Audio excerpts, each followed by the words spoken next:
अस्सलाम वालेकुम नाजरीन, JN न्यूज़ HD के साथ मैं हूं नाइला भट्टी। नजर डालते हैं आज की अहम खबरों पर।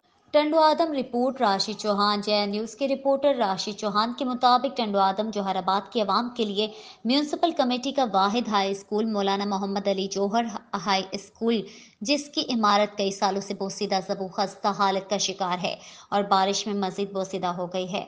बारिश का पानी स्कूल की इमारत में दाखिल हो जाता है, जिसकी वजह से स्कूल के तमाम classrooms, staff room, head master office में बारिश का पानी दाखिल हो जाता है और ये स्कूल की बोसीदा खस्ता इमारत स्कूल के तलबा और असातिज़ा की जानों के लिए ख़तरा है। नेशनल प्रेस क्लब टंडवादम और टंडवादम की समाजी शख्सियात ने स्कूल की बोसीदा इमारत को मसमार करके नई तामीर की जाए और असातिज़ा और स्कूल के तलबा की जानों को बचाया जाए।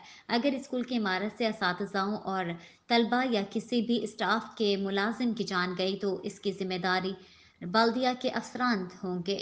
राशि Chauhan, press reporter, JN news, टंडवादम।